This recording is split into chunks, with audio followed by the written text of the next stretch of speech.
नमस्कार। आज कार्तिक शुक्ल अष्टमी शके 1936 सादर करत आहोत ठाणे वार्ता। ठळक घडामोडी।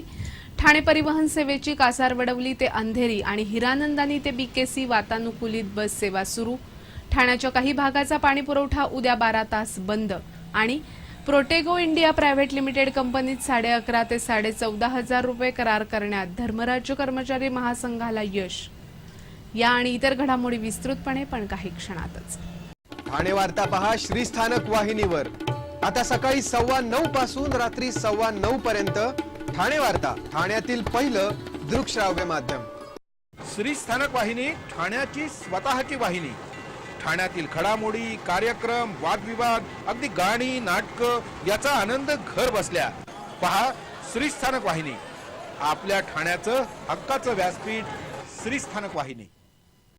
ठाणे वार्ता आता संकेतस्थळावर देखील ठाणेवार्ता.com वर क्लिक करा आणि ठाण्याच्या घडामोडी जाणून घ्या। ठाण्यातील पहिलं ऑनलाईन माध्यम ठाणेवार्ता.com। नमस्कार मंडळी, दर रविवारी पाहायला विसरू नका। नमस्कार मंडळी, आपल्या प्रश्नांचं थेट उत्तर। ठाणे वार्ता पहा श्रीस्थानक वाहिनीवर। आता सकाळी 9:15 पासून रात्री 9:15 पर्यंत ठाणे वार्ता, ठाण्यातील पहिलं दृकश्राव्य माध्यम। नवी मुंबईतील रबाळे येथील प्रोटेगो इंडिया प्रायव्हेट लिमिटेड कंपनीत कामगारांना किमान 11.5 ते कमाल 14,500 रुपयांची भरघोस वाढ देणारा करार करण्यात धर्मराज्य कामगार कर्मचारी महासंघाला यश आले। कर्मचाऱ्यांना या पगारवाढीबरोबरच किमान 45,000 ते कमाल 55,000 रुपयांचा बोनस मिळणार आहे। प्रोटेगो कंपनीचे व्यवस्थापन आणि धर्मराज्य कामगार कर्मचारी महासंघाचे अध्यक्ष राजन राजे यांच्यात 1 ऑगस्ट ते 31 जुलै 2017 अशा त्रैवार्षिक करारावर स्वाक्षऱ्या झाल्या। या करारानुसार एकूण पगारवाढ्यापैकी 70% रक्कम मूळ पगार आणि महागाई भत्त्यात तर उर्वरित रक्कम इतर भत्त्यात समाविष्ट करण्यात आली। या करारामुळे कामगारांचं किमान वेतन 30,000 रुपये तर कमाल वेतन 42,000 रुपये झालंय। तसंच कामगारांना प्रतिदिन 1 रुपया प्रति पॉइंट या दरानं महागाई भत्ताही लागू होणार आहे। हा करार म्हणजे चैतन्यहीन झालेल्या कामगार चळवळीत केशवसुतांच्या तुतारीप्रमाणे प्राण फुंकणारा करार आहे। लाचलुचपत प्रतिबंधक विभागातर्फे आजपासून 2 नोव्हेंबर पर्यंत भ्रष्टाचाराबाबत जनजागृती करण्यासाठी विविध कार्यक्रमांचं आयोजन करण्यात आलंय। लाचलुचपत प्रतिबंधक विभागाचे पोलीस अधीक्षक दत्ता कराळे यांनी ही माहिती दिली। केंद्र शासन आजपासून 2 नोव्हेंबर पर्यंत दक्षता जनजागृती सप्ताह साजरा करत आहे। या अभियानाचा भाग म्हणून लाचलुचपत प्रतिबंधक विभाग जनसामान्यांमध्ये भ्रष्टाचाराविषयक जनजागृती निर्माण करण्यासाठी वेगवेगळे कार्यक्रम राबवणार आहे। होर्डिंग्स, पोस्टर्स, बॅनर्स, स्टिकर्स आणि पॅम्पलेट्सद्वारे नागरिकांना लाच न देण्याचं आवाहन केलं जाणार आहे। समाजातील विविध घटकांच्या म्हणजे ज्येष्ठ नागरिक संघ, महिला संघटना अशांच्या छोट्या बैठका घेऊन त्यांना लाचलुचपत प्रतिबंधक विभागाच्या कार्यपद्धतीबद्दल माहिती देणं, रेल्वे स्थानक, मॉल अशा गर्दीच्या ठिकाणी पथनाट्य लाचलुचपत प्रतिबंधक विभागानं संपूर्ण राज्याकरता सुरू केलेल्या 1064 या हेल्पलाईनची माहिती पोहोचवणं, फेसबुक, व्हॉट्सॲप अशा सोशल सामाजिक संकेतस्थळांद्वारे ही जनजागृती केली जाणार आहे।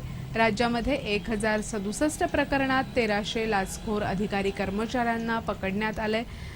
ठाणे परिक्षेत्रात 117 प्रकरणात 172 आरोपींना पकडण्यात आले। लाचलुचपत प्रतिबंधक विभागानं लाच घेतलेल्यांना पकडण्यामध्ये सर्वाधिक पोलीस विभागाचे म्हणजे 47 आरोपी असून त्यानंतर महापालिका 27, महसूल 22, जिल्हा परिषदेच्या 18 कर्मचारी अधिकाऱ्यांना अटक करण्यात आली आहे। तर एकूण 13 लोकसेवकांमध्ये झालेल्या कारवाईत 1 सभापती, 6 नगरसेवक तर 2 सरपंचांवर गुन्हे दाखल झाले आहेत। महत्त्वाचे म्हणजे 5 अधिकाऱ्यांविरोधात मोठ्या प्रमाणात उत्पन्नापेक्षा अधिक संपत्ती जमा केल्याप्रकरणी गुन्हे दाखल झाले आहेत। यामध्ये कार्यालयीन अधीक्षकांच्या घरातील 75 लाख आणि महिला नगररचना अधिकाऱ्याच्या घरातील 55 लाखांचा समावेश आहे। केंद्र शासनाच्या जवाहरलाल नेहरू नागरी पुनरुत्थान योजनेअंतर्गत ठाणे परिवहन सेवेसाठी 230 बसेस खरेदी करण्याकरता निधी मिळाला आहे। यापैकी 10 वातानुकूलित बसेस या आजपासून ठाणेकरांच्या सेवेत दाखल झाल्या आहेत। जवाहरलाल नेहरू नागरी पुनरुत्थान अभियानांतर्गत या 230 बसेस खरेदीची प्रक्रिया पूर्ण झाली आहे। या बसेसपैकी 140 बसेस या सेमी लो फ्लोअर, 50 मिडी बसेस, 40 वातानुकूलित बसेस आहेत। यापैकी 10 बसेस कासारवडवली ते अंधेरी पूर्व आणि हिरानंदानी ते बीकेसी अशा धावणार असून आजपासून ही सेवा सुरू झाली आहे। कासारवडवली ते अंधेरी पूर्व ही बस सकाळी 7:10 दर 30 मिनिटांनी सुटणार आहे, तर अंधेरी पूर्व ते कासारवडवली ही बस सकाळी 8:50 पासून दर 30 मिनिटांनी सुटणार आहे। हिरानंदानी ते बीकेसी ही बस सकाळी 7 पासून दर 30 मिनिटांनी, तर बीकेसी ते हिरानंदानी ही बस सकाळी 8:40 पासून दर 30 मिनिटांनी सुटणार आहे। ठाणे वार्ता पहा श्रीस्थानक वाहिनीवर।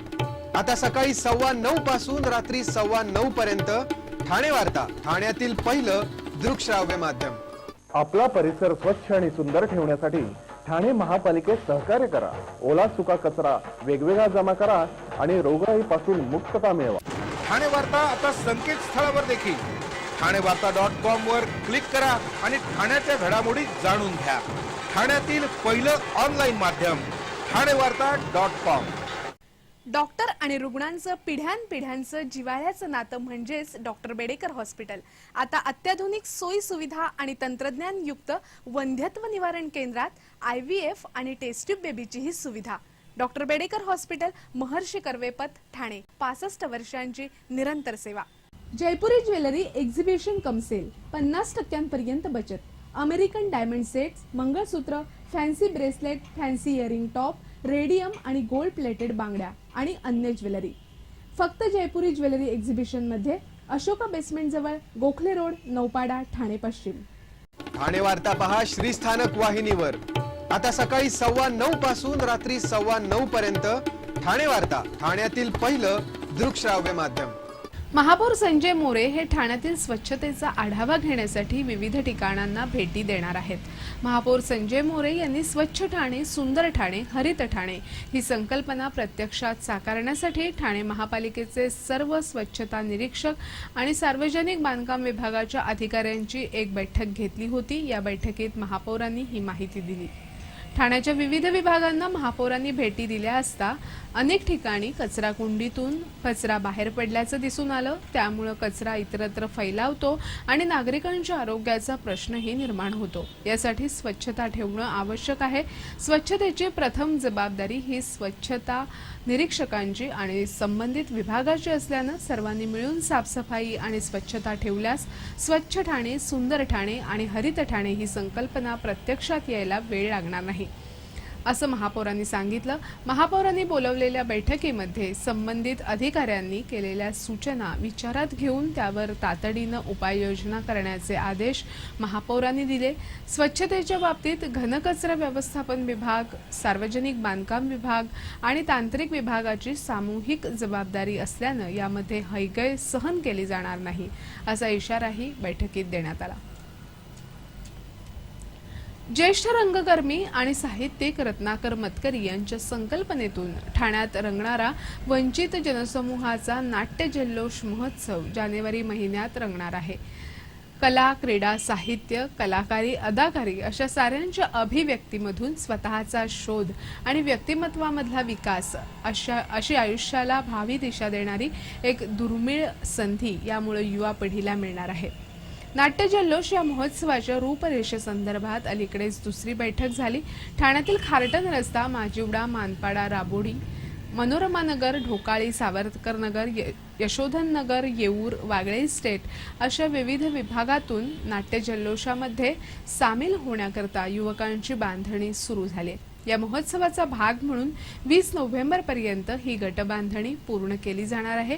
त्यानंतर या गटांना भेडसावणाऱ्या विविध प्रश्नांवर 15 ते 20 मिनिटांचं नाट्यरूप उभं केलं जाणार आहे। मात्र यासाठी लेखन, भाषा, नेपथ्य, संगीत याबाबत कोणतेही नियम नसतील, असं रत्नाकर मतकरी यांनी सांगितलं। या महोत्सवाच्या आयोजनासाठी एक समिती स्थापन करण्यात आली असून दुहेरी पद्धतीनं निधी उभा केला जाणार आहे। यामध्ये प्रायोजकत्व मिळून आणि स्मरणिका प्रकाशित करून निधी संकलन करण्याबरोबरच सर्वसामान्य जनता आणि गरीब वस्त्यांमधूनही निधी उभारला जाणार असल्याचं सांगण्यात आलं। ठाणे शहराच्या काही भागाचा पाणी पुरवठा उद्या 12 तास बंद राहणार आहे। ठाणे महापालिकेच्या सिद्धेश्वर जलकुंभावरील मुख्य जलवाहिनीवर मीटर बसवले जाणार असल्यानं उद्या म्हणजे बुधवार 29 ऑक्टोबर रोजी सकाळी 9 ते रात्री 9 या वेळेत पाणी पुरवठा बंद राहील। यामुळे कोलबाड, खोपट, गोकुळनगर, सरई, धोबियाळी, एदलजी रोड, आंबेडकर रस्ता, विकास कॉम्प्लेक्स, LBS रस्ता, चंदनवाडी, सिद्धेश्वर तलाव परिसर आणि हंसनगर या परिसरातील पाणी पुरवठा बंद राहील।